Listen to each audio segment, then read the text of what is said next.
Hi, this is Rahim Zulfikar Ali from Excel Basement, and this is the part 4 of Microsoft Excel Refresher course series for the professionals and dedicated videos for CA ICAP students AFC4 Introduction to Information Technology. So let's start with the part 4 of this refresher course series, and in this particular video we will be discussing about the more rules about the VLOOKUP and the HLOOKUP which are necessary to know, and then we will be discussing about the custom formatting, and then some of the expressions of custom formatting which we follow doing day in day out.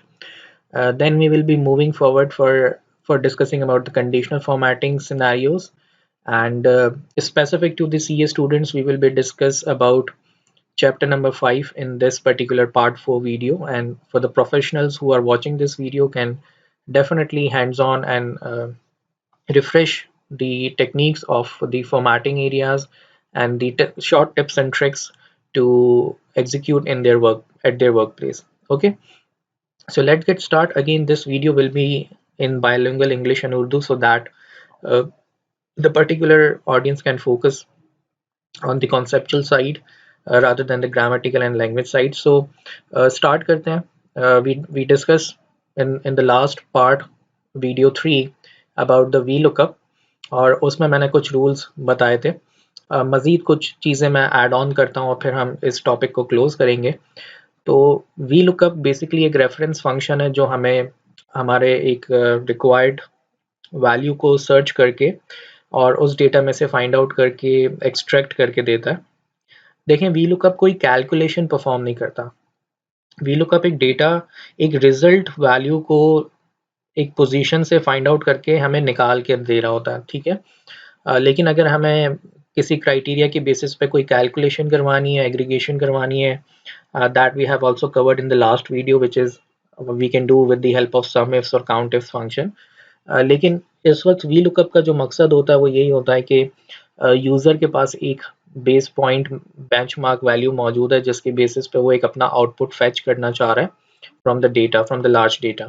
And we talk about that the data or the table array can be in the existing sheet, might be in some other sheet or the workbook as well. कोई भी situation हो सकती है. ठीक है, यानी data आपका यहाँ तो एग्जिस्टिंग शीट में भी हो सकता है या किसी दूसरी शीट में हो सकता है या फिर किसी दूसरी वर्कबुक में भी हो सकता है जो आप मास्टर्स को कॉल कर सकते हैं, and that's all situations are possible.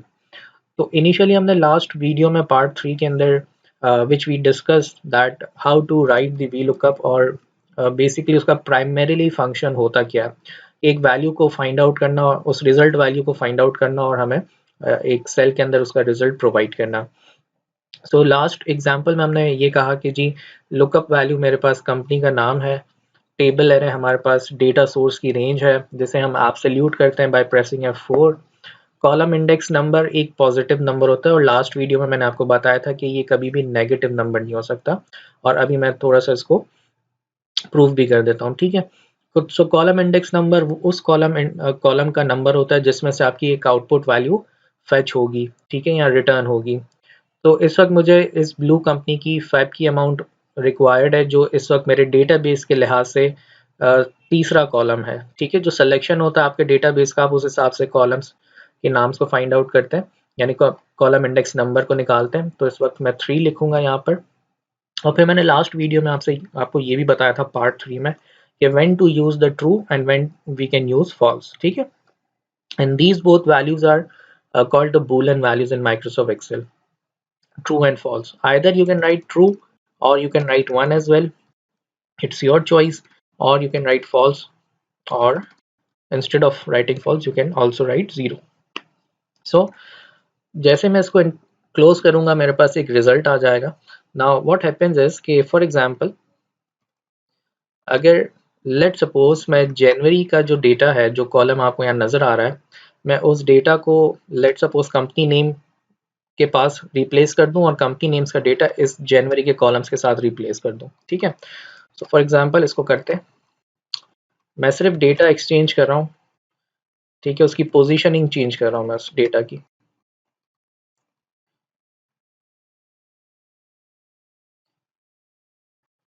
तो आप देख सकते हैं कि जैसे ही मैंने पोजीशनिंग चेंज की है, ठीक है, इस डेटा के अंदर कोई एडिशन नहीं की है, कोई डिलीशन नहीं की है, ना डेटा को हमने चेंज किया, हमने डेटा के 2 कॉलम्स की पोजीशनिंग चेंज कर दी और उस पोजीशनिंग के हिसाब से उसके बाद हमें ये जो वी लुकअप का फंक्शन है वो एक एरर रिटर्न कर रहा है। क्यों?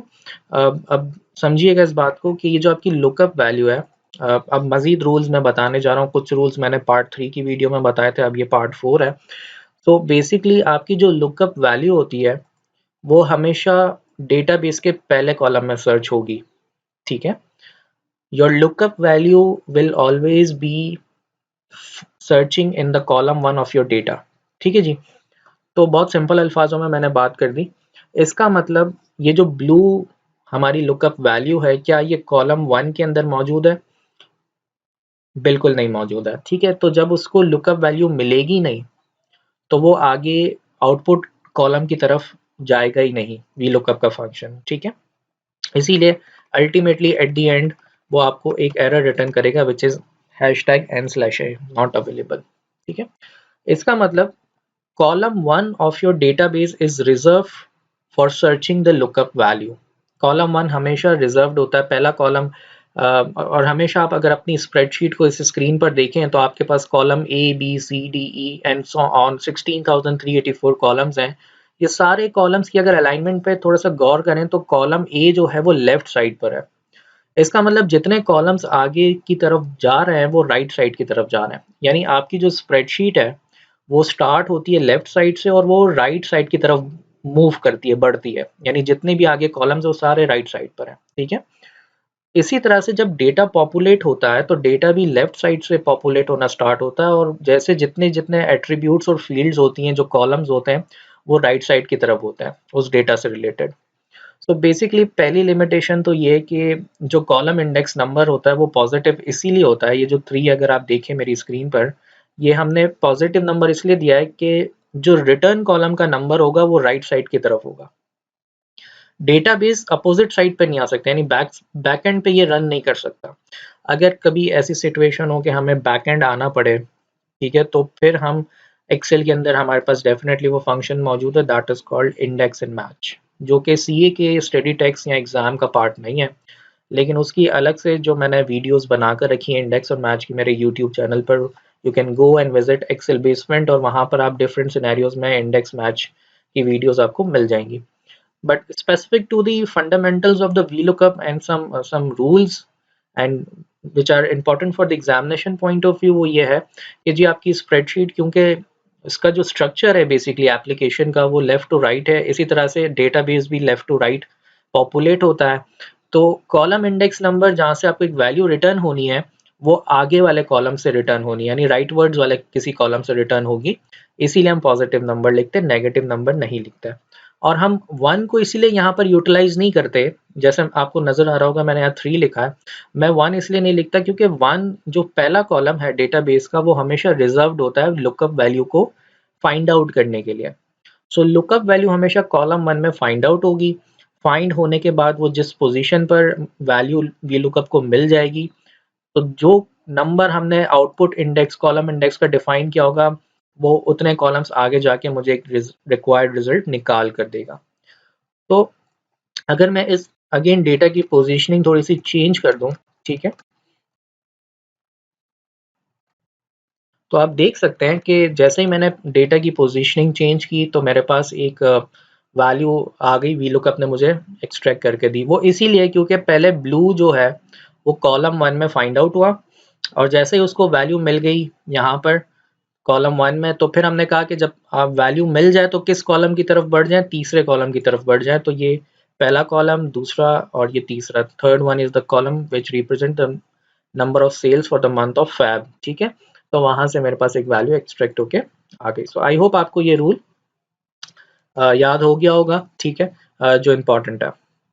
इसी तरह से अगर हम थोड़ी सी एच लुकअप की बात कर लें जो हमने लास्ट वीडियो में नहीं की थी, कोई बड़ा चेंज नहीं है। If you have understood the V lookup function you can also understand the H lookup function. सिर्फ डायमेंशन का चेंज होता है, जो डेटाबेस जिस तरह से वी लुकअप में हम डेटा वर्टिकली मेंटेन कर रहे होते हैं, इसी तरह से एच लुकअप में ये हॉरिजॉन्टल मेंटेन होता है। और डेटा की डायमेंशन को चेंज करना यानी उसको ट्रांसपोज करने का भी ऑप्शन हमारे पास मौजूद है, मैं आपको वो भी बता देता हूँ इसी वीडियो में। फॉर एग्जांपल मैं एक न्यू शीट इंसर्ट करता हूँ। न्यू शीट इंसर्ट करने की शॉर्टकट की शिफ्ट F11 है। जैसे आप शिफ्ट F11 प्रेस करेंगे तो विद इन दिस वर्कबुक आपको एक न्यू स्प्रेडशीट मिल जाएगी। सिंपली मैं डेटा कॉपी कर रहा हूँ ताकि मैं आपको ट्रांसपोज सिखा सकूँ। सो लेट्स से मेरे पास ये डेटा, ठीक है, और मुझे इसकी डायमेंशन चेंज करनी है। डायमेंशन चेंज करने का मतलब ये है कि जो चीज़ मेरे पास कॉलम्स में है, यानी मेरे पास कॉलम्स में ये टाइटल्स हैं, इस columns will be converted into rows and raw wise data will be converted into the columns, ठीक है, यानी ट्रांसपोजिशन हो जाएगी between the rows and the columns. So what I will do is I will just select the data, press Ctrl C for the copy. I will come to the blank side of my spreadsheet, home tab, click on paste button, going to the paste special option, और यहाँ पर आपको एक option नजर आएगा paste special की window में, that is the transpose. सिर्फ चेक लगा लें और ओके प्रेस कर दें, ठीक है जी। तो और अगर मेरे पास let suppose row wise data और मुझे ट्रांसफॉर्म करना है, ट्रांसपोज करना है इस तरह से, so what I can do is just select the data, press Ctrl C for the copy, go to blank side, home tab, paste special, and just check on the transpose. So you can see that the rows will be converted into columns and the columns will be converted into the rows. So this is called the transpose of the data. So in the HLOOKUP, there is no big difference between the VLOOKUP and the HLOOKUP. Just there is a difference of the data has been set raw wise, right? So starting equals to HLOOKUP, lookup value is the information which user has already have. Then the table array is your complete entire database. Make it absolute by pressing F4. Then instead of column index number within the VLOOKUP, now we have the raw index number in the HLOOKUP. ठीक है, तो हमें उस raw का number बताना है जहां हमारा output मौजूद है, जो हमें VLOOKUP निकाल कर देगा. So we have 3 rows within our data, और इन 3 rows के अंदर हमें जो basically amount चाहिए, that we need EBIT amount, ठीक है, and that is in the third row of our data, and we will be using false because our lookup value is text. और मैंने last videos में भी बताया था, जब आपकी lookup value text हो या alphanumeric हो, you need to use false for the exact match. And when you have the financial number, for example sales or any financial number which is not exactly available in the first column, so in the case of the financial numbers, we need to use true because that are not exactly present, and for that approximate match we use true, and we make sure that the first column is sorted ascending to descending. Okay जी, ये हो गया आपका H lookup, ठीक है जी। So we are closing this topic in this video right here and moving towards the next topic, which is custom formatting. Okay, so एक cell में हम डिफरेंट टाइप्स ऑफ डेटा जो है वो लिख सकते हैं, ठीक है ना, और एक वक्त में एक हो सकता है। फॉर एग्जांपल, या तो हम किसी सेल के अंदर जो चीज़ लिख रहे हैं वो एक शख्स का नाम लिख रहे हैं जो कि जिसकी प्रॉपर्टी जो है वो टेक्स्ट है, ठीक है। इसी तरह से एक ब्लैंक सेल में हम कोई एक नंबर लिख सकते हैं, ठीक है, और इसकी जो प्रॉपर्टी है डेफिनेटली 45 की वो है number. So we are writing some data, we are adding some data in the cells and we are identifying कि वो कौन सी properties है, ठीक है. Then name और साथ में number, that's the text string, ठीक है, या alphanumeric property भी कह सकते हैं इसको. इसके बाद boolean value, false, true, ठीक है जी. might be a blank cell, अगर कुछ भी नहीं लिखा वो एक ब्लैंक सेल है, ये भी एक प्रॉपर्टी है सेल की, ठीक है. जीरो हो गया, नेगेटिव नंबर हो गया, ठीक है. So numbers can be in any type, सही है. इसके अलावा सेल में एरर आ जाता है, समटाइम्स हम कैलकुलेशंस करते हैं, so we can have the error as well. लेकिन ये नहीं होता कि आप एक ही सेल में इन तमाम को एक साथ लिख दें और उसको एक प्रॉपर्टी का नाम दे दें. यानी हर सेल के अंदर जिस नेचर का डेटा आप ऐड करते हैं उसकी एक सर्टेन प्रॉपर्टी होती है, एक टाइप होती है जिसको हम कस्टमाइज करते हैं for the calculations and for the different purposes, ठीक है ना। और उसी को हम डिस्कस करेंगे कि कस्टम फॉर्मेटिंग के अंदर किस तरह से चीज़ों को डिफरेंशिएट किया जाता है, डिफरेंट फॉर्मेट्स में कन्वर्ट किया जाता है। सो लेट सपोज कि एक न्यू वर्कबुक में मैं कुछ वैल्यूज आपके सामने लिख रहा हूँ। फॉर एग्जांपल मैंने लिखा 10, ठीक है, और मैं ये 10 जो है ना 4 टाइम्स लिख रहा हूँ, ठीक है। ओरिजिनल जो मेरे पास नंबर है दैट इज द 10, लेकिन क्या ये 10 किसी स्पेसिफिक पर्पस को रिप्रेजेंट कर रहा है? मतलब 10 मुझे क्या कोई डायरेक्शन दे रहा है? Definitely no. क्या ये $10 है? क्या ये रूम नंबर 10 है? क्या ये नंबर ऑफ स्टूडेंट्स हैं? ये 10 कोई सिग्निफिकेंट इंपॉर्टेंस या डायरेक्शन नहीं दे रहा, ये क्योंकि ये स्ट्रक्चर्ड डेटा नहीं है, ये अनस्ट्रक्चर्ड डेटा है, ठीक है। अगर मैं इसके साथ डॉलर का साइन लगा दूं तब मैं इसको कह सकता हूं कि जी ये $10 को रिप्रेजेंट करता है। या मैं अगर इसके आगे लिख दूं रूम नंबर 10, तो ये रूम नंबर 10 को रिप्रेजेंट कर रहा है।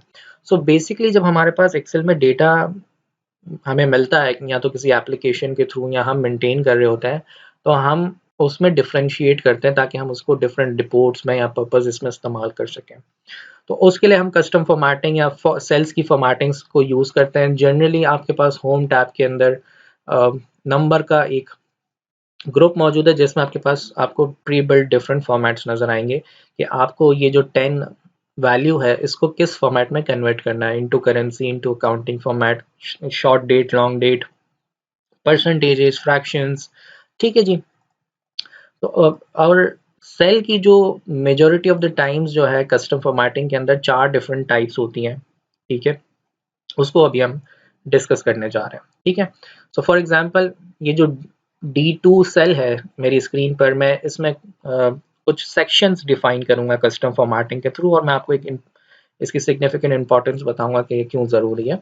सो D2 के अंदर हम जो बेसिकली डिस्कस करेंगे दैट इज कस्टम फॉर्मेटिंग, कि किस तरह से एक सेल को कस्टमली फॉर्मेट किया जाता है, ठीक है। और कौन से सेक्शंस हैं जो हमारे पास सेल में कस्टम फॉर्मेटिंग में डिफाइन किया जा सकता है। सो देयर आर 4 सेक्शंस, ठीक है, और उनकी सीक्वेंस जो है वो सेट हुई भी है, यानी उनकी सीक्वेंस को हम जो है वो चेंज नहीं कर सकते।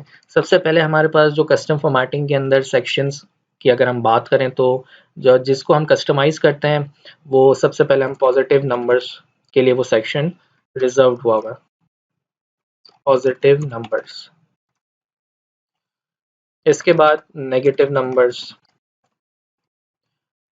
फिर सेल जिसमें अगर वैल्यू 0 हो, और last section is for the general. General का मतलब ये है कि कोई भी टेक्स्ट लिखा आ जाए सेल के अंदर, या कोई अल्फान्यूमेरिक वैल्यू सेल के अंदर लिखी आ जाए, ठीक है। तो अब जरा हम इन्हीं 4 सेक्शंस को डिस्कस करेंगे, बल्कि अप्लाई करेंगे इस D2 वाले सेल में, ठीक है। सो मैं सिंपली राइट क्लिक कर रहा हूँ। इस कॉन्टेक्चुअल मेन्यू के अंदर एक ऑप्शन आपको नजर आएगा that is called format cells. अब यहाँ पे आप एक्सेल 2010 यूज कर रहे हैं या 2016 यूज कर रहे हैं तो कोई मैटर डजेंट मैटर, तमाम वर्जन्स के अंदर ये ऑप्शन इसी तरह से ही आएगा, या फिर आप शॉर्टकट की Ctrl+1 भी प्रेस कर सकते हैं। तो जब आप राइट क्लिक करेंगे सेल पे, फॉर्मेट सेल्स पे क्लिक करेंगे, तो आपके सामने फॉर्मेट सेल्स की एक विंडो आ जाएगी। तो इस विंडो तक आने के बाद आप देख सकते हैं कि इस फॉर्मेट सेल्स की विंडो में हमारे पास डिफरेंट चीज़ें मौजूद है। नंबर, अलाइनमेंट का टैब है, फॉन्ट का tab, border, fill and protection, और ये तमाम चीज़ें इंपॉर्टेंट हैं। और CA के AFC4 स्टूडेंट्स के लिए डेफिनेटली चैप्टर नंबर 5 के अंदर बहुत सारी चीज़ों को उसमें हाईलाइट किया हुआ है, जो हम वीडियो बाय वीडियोस जितने पार्ट्स हम बनाएंगे तो उसमें मैं डिस्कस ज़रूर करूँगा। लेकिन बहरहाल अभी हम डिस्कस कर रहे हैं कस्टम फॉर्मेटिंग, और आप देख सकते हैं कि पर्टिकुलर एक सेल की प्रॉपर्टी के अंदर जो 4 सेक्शंस अभी हमने देखे यहाँ पर, पॉजिटिव, नेगेटिव, जीरो और जनरल, उसको कैसे कस्टमाइज किया जाता है, तो मैं उसको आपको करके दिखा रहा हूँ। सिंपली आप कस्टम पे क्लिक करेंगे, और इस ये जो आपके पास फॉर्मूला बार आप जिसे कह लें, या जहाँ पर आप कस्टमाइज चीज़ों को लिख सकते हैं, इस बार पर आप इन 4 सेक्शंस की कस्टमाइजेशन करेंगे। तो सबसे पहले आप देख सकते हैं कि जो भी हम यहाँ पर एक्सप्रेशंस या वेरिएबल्स को यूज़ करेंगे वो पॉजिटिव नंबर्स के लिए अप्लाई होगा, क्योंकि पॉजिटिव नंबर्स पहला सेक्शन है, ठीक है। और एक सेक्शन से दूसरे सेक्शंस कैसे मूव किया जाता है वो भी मैं आपको बताऊंगा कि सेमीकोलन की जो की है, बेसिकली कैरेक्टर है सेमीकोलन, उसको इस्तेमाल करने से हम एक सेक्शन से दूसरे सेक्शन की तरफ मूव कर जाते हैं। तो फॉर एग्जांपल एक कस्टम चॉइस मुझे चाहिए कि जब मैं अपने इस सेल के अंदर जो D2 है, जब मैं D2 के अंदर एक पॉजिटिव नंबर लिखूं, अब वो पॉजिटिव नंबर कोई भी हो सकता है, 100 हो सकता है, 1000 हो सकता है, मिलियंस में हो सकता है, बिलियंस में हो सकता है, एनी पॉजिटिव नंबर। तो वो पॉजिटिव नंबर का कलर जो है वो ग्रीन हो जाए। अब कस्टम फॉर्मेटिंग के अंदर आपके पास कलरिंग्स मौजूद हैं, लेकिन लिमिटेड कलर्स आपके पास मौजूद होते हैं, और उन तमाम कलर्स को लिखने के लिए आप उनकी स्पेलिंग को प्रॉपर लिखते हैं और स्क्वायर ब्रैकेट आपको रिक्वायर्ड होते हैं। लेकिन बहुत सारे ऐसे कलर्स हैं जो कस्टम फॉर्मेटिंग में नहीं है, वो आपको कंडीशनल फॉर्मेटिंग के टॉपिक्स के अंदर मिल जाएंगे, ठीक है। लेकिन अभी हम चूंकि लिमिटेड डोमेन में बात कर रहे हैं कस्टम फॉर्मेटिंग, तो व्हाट आई वांट कि जब मैं एक पॉजिटिव नंबर लिखूं that will be show in green, so simply I will write square bracket, I will add this square bracket, I will write the spelling of the color which is green and a square bracket again to close this color spelling within the square brackets, ठीक है। तो मैंने यहाँ लिख दिया green, फिर I am using hashtag, hashtag means any number. अब वो एनी नंबर का मतलब ये कि जो पॉजिटिव नंबर है वो जो भी हो, ठीक है, उसको वो ये रिप्रेजेंट कर रहा है। और फिर मैंने लगा दिया semi colon. Let me just zoom this window ताकि आपको ठीक से ये नजर आ जाए, ठीक है जी। तो सबसे पहले मैंने कलर को डिफाइन किया, इसके बाद hash tag means any number, semi colon का मतलब ये कि पॉजिटिव नंबर्स की प्रॉपर्टी हमने डिफाइन कर दी। अब हम नेक्स्ट सेक्शन की तरफ मूव कर रहे हैं which is for the negative numbers. अब हम ये चाहते हैं कि जी जो नेगेटिव नंबर हो वो रेड कलर से नज़र आए, ठीक है। और आपको पता है कि नेगेटिव कलर्स की रिप्रेजेंटेशन हम राउंड ब्रैकेट्स में दिखाते हैं, ठीक है।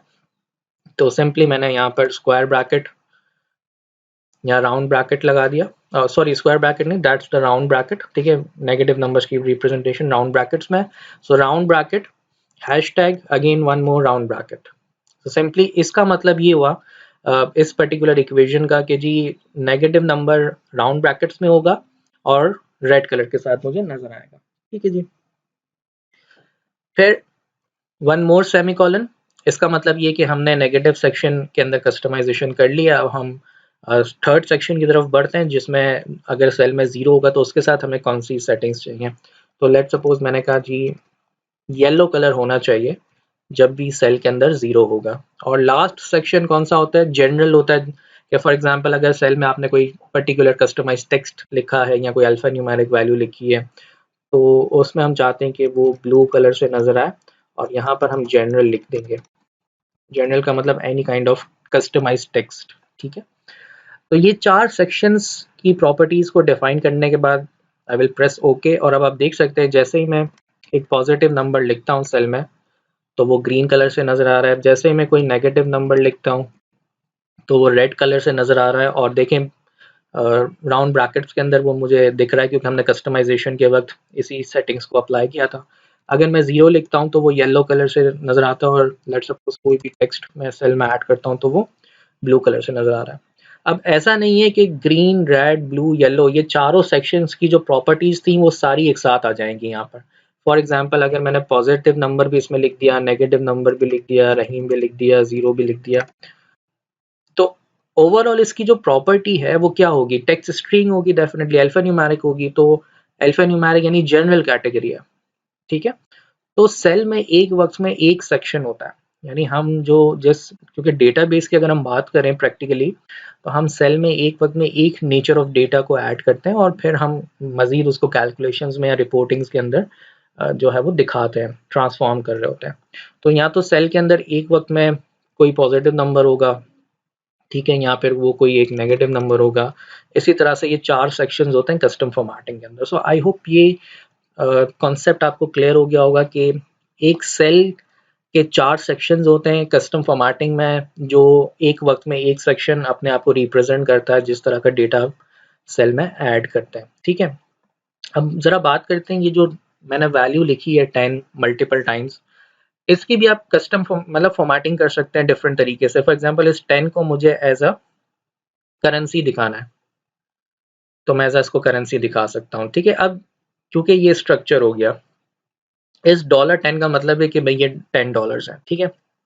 अगर मुझे अगेन वैल्यू 10 को डेट में कन्वर्ट करना हो तो मैं सिंपली डेट पे क्लिक करूंगा, यहाँ पर आपके पास डिफरेंट फॉर्मेट्स दिए हुए हैं, डेट के शॉर्ट फॉर्मेट्स, लॉन्ग फॉर्मेट, जिस तरह से आपको कस्टमाइजेशन करनी है। अब आप देख सकते हैं कि ये जो डेट थी, जो 10 डेट थी, वो एक डेट में कन्वर्ट हो चुकी है। ठीक है, तो इस तरह से आप एक्सेल के अंदर स्प्रेडशीट पे जो आपके पास डेटा आता है, आपको ये डिसाइड करना होता है कि बेसिकली हमें उसकी प्रॉपर्टी कैसे सेट करनी है और किस तरह से सेट करनी है, जिसके लिए आप कस्टम फॉर्मेटिंग के टूल को इस्तेमाल कर रहे होते हैं। ठीक है जी।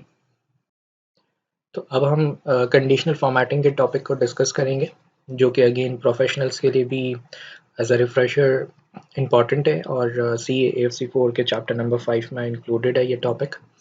तो स्टार्ट करते हैं। कंडीशनल फॉर्मेटिंग को मैं थोड़ा सा आसान अल्फाजों में एक्सप्लेन कर देता हूँ। देखिए, फॉर्मेटिंग का मतलब ये कि आप जो है अपने डेटा को किस तरह से रिप्रेजेंट करवाना चाहते हैं। अब वो रिप्रेजेंटेशन एक तो आपकी फ़ॉन्ट के ग्रुप के थ्रू भी हो सकती है कि आपने इसका कलर चेंज किया, आपने फ़ॉन्ट का साइज़ चेंज किया, आपने फ़ॉन्ट की टाइप को चेंज किया, उसको थोड़ा-सा बोल्ड कर दिया। ठीक है, ये एक प्राइमरीली फ़ॉर्मेटिंग है। लेकिन अगर हम इस फ़ॉर्मेटिंग को किसी कंडीशन के ऊपर इम्प्लीमेंट कर दें कि जी जब कंडीशन सही हो जाए, अगर हम कोई एक रूल क्रिएट करते हैं और उसको अप्लाई करने के बाद तब जाके वो फ़ॉर्मेटिंग अप्लाई हो, उस सूरत हाल में उन कंडीशंस के अंदर हम कंडीशन फॉर्मेटिंग के एक्सेल के फीचर को इस्तेमाल करते हैं कि यूज़र एक कंडीशन डिफाइन करता है और उस कंडीशन के सक्सेसफुल होने पर वो फॉर्मेटिंग अप्लाई हो जाती है। सो प्राइमरीली फॉर्मेटिंग का मतलब ये नहीं है कि आप मैनुअल फॉर्मेटिंग करें। समटाइम्स जब हमारे पास एक लार्ज डेटाबेस होता है और हमें एक कंडीशन दी जाती है कि अगर वो कंडीशन सही हो जाए तो फॉर्मेटिंग एक्सेल के अंदर डायनामिकली चेंज होती जाए। ठीक है, उसके लिए हमारा मैंने एक छोटा सा एक डेटा यहाँ पर रखा है। आप देख सकते हैं कि मेरे पास कुछ रैंडम नंबर्स हैं, 1 से 100 तक की रेंज के अंदर कुछ रैंडम नंबर्स हैं, और मैं ये चाहता हूँ कि इन रैंडम नंबर्स के अंदर वो नंबर जो 25 से 75 की रेंज में फॉल करता है वो हाईलाइट हो जाए। ठीक है, तो एक तरीका तो हम ये कर सकते हैं कि एक-एक नंबर को हम रीड आउट करें और अगर वो उस क्राइटेरिया में फॉल करता है तो मैन्युअली हम होम टैब में उसके फ़ॉन्ट के कलर को अप्लाई करते हैं। लेकिन क्योंकि डेटा बहुत बड़ा है, टाइम ज़्यादा लगेगा, मैनुअल इंटरवेंशन नहीं चाहिए हमें, हमारे पास कंडीशनल फॉर्मेटिंग मौजूद है, तो हम कंडीशनल फॉर्मेटिंग के अंदर एक रूल डिफाइन करके इस पर्पस को फुलफिल कर देंगे। So we have a random numbers range और उसके अंदर हम 25 से 75 की रेंज को हाईलाइट करना चाहते हैं। सिंपली सबसे पहला तरीका ये होता है कि आप उस डेटा की एरे को या रेंज को सेलेक्ट करते हैं और you will go to home tab, conditional formatting, और जब आप उस कंडीशनल फॉर्मेटिंग के बटन पे क्लिक करेंगे तो आपके पास एक कॉन्टेक्चुअल मेन्यू आएगा। इस मेन्यू के सब मेन्यूज बने हुए और आप देख सकते हैं कि आपके पास different conditions already pre built है। जैसे कोई ऐसी वैल्यू है जो आप greater than, less than, between के क्राइटेरियाज को डिफाइन करना चाहते हैं, कर सकते हैं। समटाइम्स हमारे पास ऐसा होता है कि नेम्स की लिस्ट होती है जिसमें डुप्लीकेट वैल्यूज आ जाती हैं, आप डुप्लीकेट्स को हाईलाइट करवा सकते हैं। अब वो डुप्लीकेट नेम्स भी हो सकते हैं, डुप्लीकेट वैल्यूज भी हो सकती हैं। ठीक है, इस तरह से top 5, top 10, bottom 5, bottom 10, above average, below average के क्राइटेरियाज को भी आप हाईलाइट करवा सकते हैं। ठीक है, फिर आपके पास कुछ आइकन्स, कुछ कलर स्कीम्स होती हैं कंडीशन फॉर्मेटिंग में, डिपेंडिंग कि आप कौन सा रूल उनके ऊपर अप्लाई करते हैं। आपकी स्टडी सीए के स्टूडेंट्स से मैं अगर मुखातिब हूँ तो आपकी स्टडी टेक्स्ट में वो सारे रूल्स स्क्रीनशॉट्स आपको नज़र आ जाएंगे जिसकी आप प्रैक्टिस कर सकते हैं एक्सेल के अंदर। कोई ऐसी कंडीशन होती है प्रैक्टिकली, अगर मैं प्रोफेशनल से बात करूँ तो बहुत सारी ऐसी कंडीशंस हैं डे इन डे आउट आपके बिजनेस की जो इसमें बिल्ट इन नहीं मिलेंगी आपको। तो उस सूरत हाल में आपको न्यू रूल पे जाना होगा और आप एक नया रूल, एक फार्मूला बेस्ड रूल जो है वो यहाँ पर अप्लाई करके उसकी फॉर्मेटिंग सेट करके उसको इम्प्लीमेंट कर सकते हैं। ठीक है, तो प्राइमरीली फंडामेंटल मैं उसको रखता हूँ और मैं आपको बेसिक लेवल से ये सिखाता हूँ कि एक नॉर्मल रूल कैसे अप्लाई किया जाता है अगर वो चीज़ बिल्ट इन हमारे पास मौजूद है। तो मुझे इस पर्टिकुलर रेंज के अंदर 25 से 75 की वैल्यूज़ को हाईलाइट करना है। I will click on condition formatting, highlight cell rules, और मैं बिटवीन के पैरामीटर को इस्तेमाल करूँगा। ठीक है, और मैं यहाँ पर स्टार्टिंग वैल्यू और एंडिंग वैल्यू मैंने यहाँ पे डिफाइन कर दी, और जो भी कलर स्कीम मुझे चाहिए, ठीक है, मैं यहाँ से सेलेक्ट कर लूँगा। अगर कोई ऐसा कलर जो यहाँ इस लिस्ट में अवेलेबल नहीं है तो आप कस्टम फॉर्मेट पे जाके मज़ीद मिलियंस ऑफ कलर्स में से कोई भी कलर को पिक कर सकते हैं। ठीक, तो आप देख सकते हैं कि इस डेटा के अंदर, इन सेल्स के अंदर जो वैल्यू 25 से 75 की रेंज में थी वो हाईलाइट हो गई है। ठीक है, और जैसे ही लेट सपोज मैं वैल्यू चेंज करता हूँ, तो मैंने इस वैल्यू को चेंज किया। जैसे ही इस रूल ये रूल अप्लाई हो गया, ट्रू हो गया, तो फॉर्मेटिंग भी अप्लाई हो गई। ठीक है, इसी तरह से लेट सपोज कि मेरे पास कुछ लोग हैं, उन्होंने सेल्स की और मुझे इसमें से टॉप 3 सेल्स को आइडेंटिफाई करना है, हाईलाइट करना है। तो मैंने सेल्स के कॉलम को सेलेक्ट किया, कंडीशनल फॉर्मेटिंग, और मैं आता हूँ टॉप 10 आइटम्स के अंदर। क्योंकि हमारा मोटिव है सिर्फ टॉप 3 को हाईलाइट करना, तो हमने 10 की जगह पे लिख दिया 3 और उसको एक कलर दे दिया। सो वेरी क्विकली हमने टॉप 3 वैल्यूज़ को फाइंड आउट कर लिया। अच्छा, साथ ही साथ मैं आपको एक और चीज़ बताते चलूँ। फॉर एग्जांपल अगर मुझे इस रेंज में मैक्सिमम वैल्यू निकालनी हो, तो I can use max function which is equals to max. Range मैंने सेलेक्ट किया और ब्रैकेट क्लोज कर दिया, so I will get the maximum value within my array और द रेंज।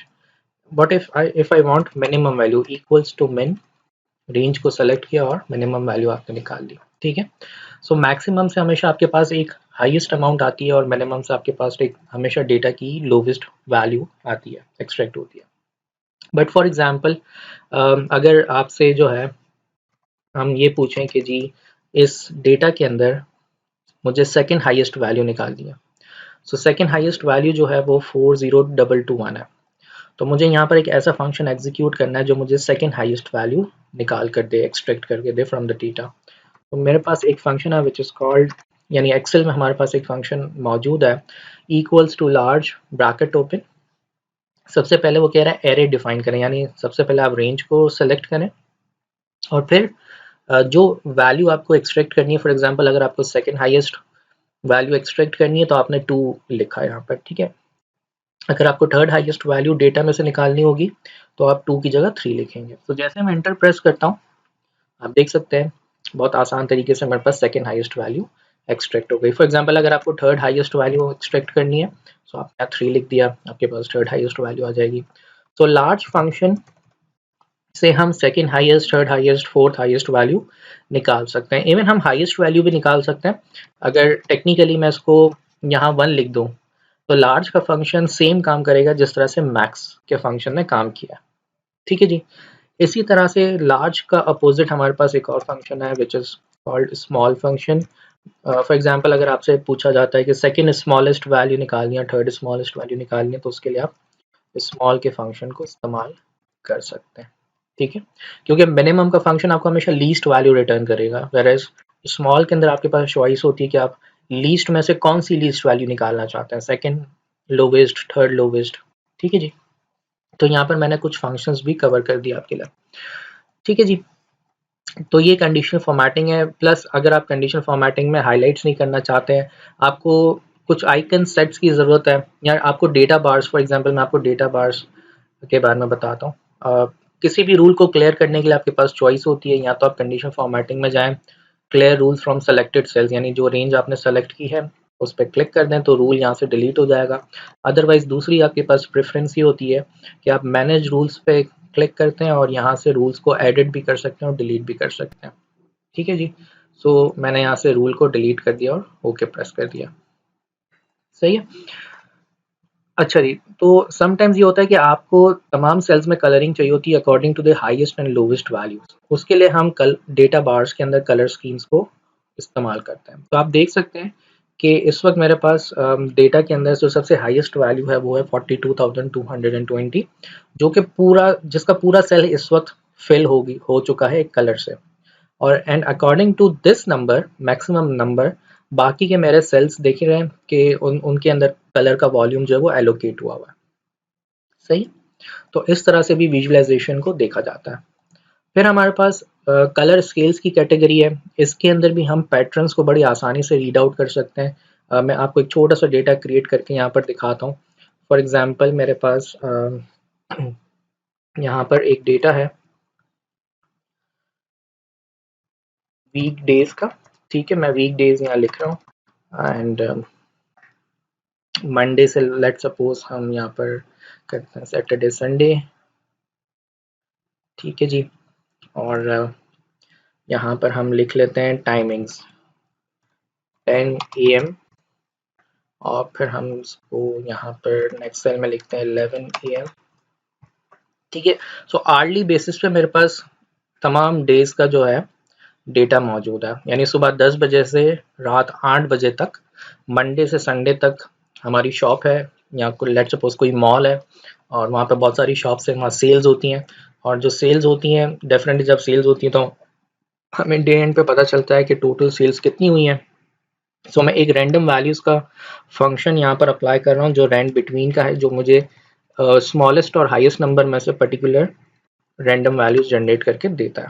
ठीक है, just to give you an idea कि किस तरह से हम बेसिकली कलर कंडीशन फॉर्मेटिंग में कलर स्केल्स को क्यों यूज करते हैं, इसका पर्पस क्या है, उसको समझाने के लिए मैंने ये एग्जांपल इस डेटा तरह से समझें कि जी सुबह 10 से रात 8 बजे तक एक मॉल के अंदर बहुत सारी शॉप्स हैं, डे एंड पे हमें पता चलता है कि टोटल कितनी सेल्स हुई हैं, जितने भी विजिटर्स लोग आए थे उसमें शॉपिंग्स जो उन्होंने की है। तो अब इस ब्लैक एंड वाइट डेटा में से बड़ा मुश्किल होगा कि हम ये पैटर्न फॉरन से निकाल सकें, आइडेंटिफाई कर सकें कि हाईएस्ट सेल्स कब होती है, किस टाइम पे होती है, कौन से दिन में होती है। लेकिन अगर हमें कुछ सेकंड्स के अंदर ही उस पैटर्न को रीड करना पड़े, उस डेटा को विजुअलाइज करके, basically the purpose is to visualise the data quickly through Excel features, तो वो ब्लैक एंड वाइट डेटा से हमें हमारा पर्पस फुलफिल नहीं होगा अनटिल अनलेस कि हम इसको इसके ऊपर कोई एक रूल डिफाइन करें और उसको फिर हम डिसीजन मेकिंग करें। ठीक है, तो इस तरह के डेटा सेट्स के ऊपर भी हम क्या करते हैं, कंडीशन फॉर्मेटिंग अप्लाई करते हैं। डेटा मैंने सेलेक्ट किया, जो नंबर्स का डेटा है, I will go to conditional formatting and colour scales, और मैं क्लिक करता हूँ मोर रूल्स पे। अब मैं यहाँ क्या करूँगा, जो लोवेस्ट नंबर होगा जो इस रेंज में, उसके ऊपर सबसे लाइट कलर होना चाहिए, और हाईएस्ट वैल्यू पे फॉर एग्जांपल डार्क कलर होना चाहिए। और ये मेरी अपनी प्रेफरेंस है, आप इस प्रेफरेंस को अपोजिट भी कर सकते हैं। ठीक है, सो मैंने यहाँ पे जो रूल डिफाइन किया है कि जो लोवेस्ट वैल्यू इस रेंज में मिलेगी उस पे लाइट कलर होगा और हाईएस्ट वैल्यू पे डार्क कलर होगा। तो मुझे फ़ौरन से पता चल जाएगा कि majority of the time maximum sales किस टाइम पे और किस दिन होती है। तो आप देख सकते हैं कि फ़ौरन से मुझे ये एक चीज़ पता चल रही है कि तो आप देख सकते हैं कि फ़ौरन से मुझे एक चीज़ यहाँ पर ये पता चल गई कि जो भी डार्क कलर के सेल्स हैं, इसका मतलब उन दिनों के अंदर या उन टाइम्स के अंदर हाईएस्ट सेल्स होती है, ज़्यादा सेल्स होती है। और जो भी लाइट कलर के सेल्स हैं, जैसे यहाँ पर थर्सडे को आप देखें, थर्सडे के शाम के टाइमिंग्स में इतनी सेल्स नहीं है as compare to Sunday afternoon. ठीक है, सो इस तरह से हम डिसीजन मेकिंग कर सकते हैं कि जी कौन से टाइम में सेल्स को इंक्रीज करना है, कहाँ पर एवरेज सेट करना है, कहाँ पर हमें बजट्स और टारगेट्स को एक्चुअल के साथ मीट करना है। तो इस सिनेरियोज के अंदर हम कलर स्केल्स को यूज़ करते हैं। आइकन सेट्स भी डिफरेंट पर्पसेस के लिए यूज़ किए जाते हैं। पॉजिटिव नंबर्स, नेगेटिव नंबर्स मुझे ग्रीन एरो और रेड एरो के साथ शो हो जाए, इस तरह के रूल्स के अंदर भी। ठीक है, so this was primarily basis conditional formatting, कि आपके पास कुछ रूल्स बिल्ट इन होते हैं, आप उनको डिफरेंट पर्पसेस के अंदर इस्तेमाल करते हैं। ठीक है, then moving towards the last topic of this particular part 4 video, और उसके बाद नेक्स्ट इंशाल्लाह पार्ट्स जब आएंगे, पार्ट 5, 6 एंड सो ऑन, तो उसमें भी मैं इन टॉपिक्स के कुछ जो एडवांस एग्जांपल्स है ज़रूर उसको भी डिस्कस करूंगा। But in the mean time, क्योंकि हमने इन वीडियोस को के एक पैटर्न को सेट किया हुआ है ताकि प्रोफेशनल जो refresher course as a videos को इस्तेमाल कर रहे हैं या देख रहे हैं इस वक्त, और जो सीए के स्टूडेंट्स हैं, दोनों को बेसिकली फ़ायदा हो सके। ठीक है, ओके जी। तो प्रोटेक्शन यानी वर्कशीट को प्रोटेक्ट कैसे किया जाता है, उसके थोड़े से फंडामेंटल एस्पेक्ट्स में डिस्कस करूंगा, and then this part 4 video will be and.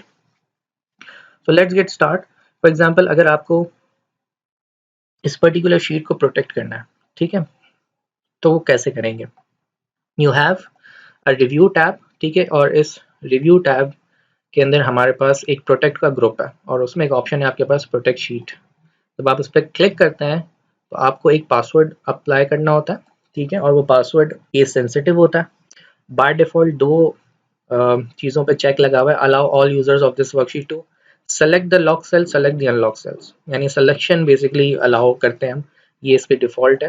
For example, अगर आई कैप में पूछता है कि जब आप शीट को प्रोटेक्ट करते हैं तो कौन से दो फीचर्स जो हैं वो बाय डिफॉल्ट अलाउड होते हैं। इसके अलावा बहुत सारे फीचर्स को अलाउ कर सकते हैं आफ्टर प्रोटेक्शन, बट मीनवाइल हम डिफॉल्ट फीचर्स के साथ एग्जीक्यूट करेंगे इसको। तो मैं यहाँ पर सिंपली एक पासवर्ड अप्लाई करता हूँ, जैसे ओके प्रेस करूँगा वो मुझे कहेगा कि इसको री इंटर करें। जैसा मैंने कहा कि remember that the passwords are case sensitive, सही है। So now this sheet has been protected, और किसी भी टाइप मुझे नहीं करने देगा बिकॉज कि मैंने शीट को प्रोटेक्ट किया हुआ। प्रोटेक्ट शीट को अनप्रोटेक्ट करने के लिए अगेन रिव्यू टैब में अनप्रोटेक्ट पे आप क्लिक करेंगे, वही सेम पासवर्ड आप अप्लाई करेंगे तो शीट अनप्रोटेक्ट हो जाएगी। रिमेंबर कि जो स्कोप है बेसिकली इस एप्लीकेशन का जो स्कोप है, ऑन टॉप ये एप्लीकेशन है, इसके बाद इस एप्लीकेशन में हम वर्कबुक में काम करते हैं। वर्कबुक के अंदर हमारे पास वर्कशीट्स होती हैं, फिर वर्कशीट्स के अंदर हमारे पास डिफरेंट रेंजेस होती हैं, ठीक है। तो शीट को जब आप प्रोटेक्ट करते हैं तो उसका मतलब ये नहीं है कि आपकी एग्जिस्टिंग वर्कबुक के अंदर बाकी की शीट्स भी प्रोटेक्ट हो गई होंगी। इसका मतलब एक्सेल में थोड़ी सी एक लिमिटेशन ये है कि आपको हर शीट को अलग अलग प्रोटेक्ट करना होता है, एक साथ नहीं कर सकते। लेकिन अगर आपको फॉर इंस्टेंस एक साथ तमाम शीट्स को एक ही सिंगल पासवर्ड्स के साथ प्रोटेक्ट करना है तो फिर आपको एक मैक्रो या वीबीएल प्रोग्राम इसके अंदर एग्जीक्यूट करना पड़ता है, which is not the part of the CEFC for exam. लेकिन प्रोफेशनल्स जो है वो एक मैक्रो गूगल पे जाके इसका मैक्रो सर्च आउट कर सकते हैं, उसकी स्क्रिप्ट को जो है वो इस विंडो के अंदर Alt F11 करके विजुअल बेसिक फॉर एप्लीकेशंस की विंडो में ऐड करके अप्लाई कर सकते हैं, ठीक है। लेकिन अभी अगर हम डिफ़ॉल्ट इस प्रोग्राम की लिमिटेशन की बात करें, इसका मतलब कि हर पर्टिकुलर शीट अलग अलग प्रोटेक्ट होगी और मल्टीपल पासवर्ड्स बन सकते हैं, ठीक है। या तो आप तमाम शीट्स को सेम पासवर्ड्स के साथ प्रोटेक्ट करें या फिर अलग अलग भी कर सकते हैं, इट्स योर चॉइस। नेक्स्ट इसी में एक और चीज़ देखते हैं कि अभी हमने प्रोटेक्ट शीट पे जब क्लिक किया और हमने पासवर्ड अप्लाई किया तो ये पूरी शीट प्रोटेक्ट हो गई। व्हाट इफ के हम सिर्फ अपने डेटा को प्रोटेक्ट रखना चाहते हैं, बाकी के सेल्स को हम अनप्रोटेक्ट रखना चाहते हैं, तो वो कब किया जाएगा? अच्छा, मैं साथ में इस वीडियो में ये एडिशन कर दूं कि प्रोटेक्ट वर्कबुक, और जब हम वर्कबुक को शेयर करते हैं और शेयरिंग के बाद जब मल्टीपल यूज़र्स उसमें कुछ चेंजेस करते हैं और जब हम शेयरिंग को स्टॉप करते हैं तो हमारे पास एक ऑटोमेटिकली एक शीट क्रिएट होती है जिसका नाम होता है हिस्ट्री। वो बेसिकली हिस्ट्री की जो शीट होती है वो एक लॉग फाइल होती है जो आपको बताती है कि टोटल कितनी एक्टिविटीज़ हुई हैं, किसने की हैं, किस सेल्स पे कौन से चेंजेस हुए हैं। वो इंशाल्लाह पार्ट 5 के अंदर आप देखेंगे, मैं उसको इम्प्लीमेंट करूँगा, ठीक है, पार्ट 5 वीडियो के अंदर, कि वो हिस्ट्री की शीट कैसे क्रिएट की जाती है जब आप वर्कबुक को शेयरिंग पर रखते हैं और प्रोटेक्ट वर्कबुक का क्या मतलब है। लेकिन to conclude this video specifically, अभी हम इसमें एक लास्ट चीज़ देखने जा रहे हैं, वो ये कि इस पर्टिकुलर डेटा सेट को हम किस तरह से प्रोटेक्ट करेंगे, बाकी की रेंजेस को अनप्रोटेक्ट रखेंगे। So there are only 3 steps for doing that. The first is click on this select all button or you can just press Ctrl A multiple times, ठीक है। Ctrl A जब आप press करेंगे तो ये पूरी शीट सेलेक्ट हो जाएगी। पूरी शीट को सेलेक्ट करने के बाद आपने किया right click anywhere on the cell, ठीक है, कहीं पे भी आप इस एरिया के अंदर आपने राइट क्लिक किया, you will go to format cells, protection tab, और ये जो लॉक पे बाय डिफॉल्ट चेक लगा हुआ है आप इसको अनचेक कर देंगे और ओके प्रेस कर देंगे। So this is the step 1। Step number 2 क्या होगा? ये जो रेंज है आपने इस पर्टिकुलर रेंज को सेलेक्ट किया जो आपको लॉक करनी है, ठीक है।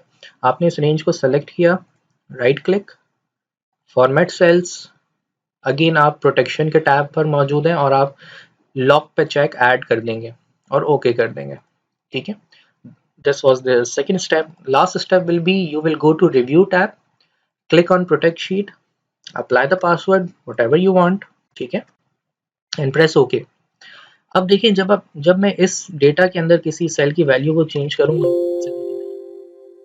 लेकिन अगर जो ये ब्लैंक सेल्स हैं इसमें अगर मैं कुछ लिखना चाहूँ तो एक्सेल मुझे अलाउ कर रहा है। तो ये कॉन्सेप्ट था कि किस तरह से आप कस्टमाइज रेंजेस को लॉक कर सकते हैं, इस एक पर्टिकुलर रेंज को आप लॉक कर सकते हैं और बाकी की रेंजेस को आप अनलॉक करके रख सकते हैं, ठीक है। So I hope this video part 4 again will be the beneficial and efficient for you to execute at your workplace. And for the CA students, I am covering chapter number 5, 6 and I guess 7 or 8 for the protection side. Lekin inshallah in next videos more topics will be discussed and the whole study text will be discussed in multiple parts of this video series. So thank you so much.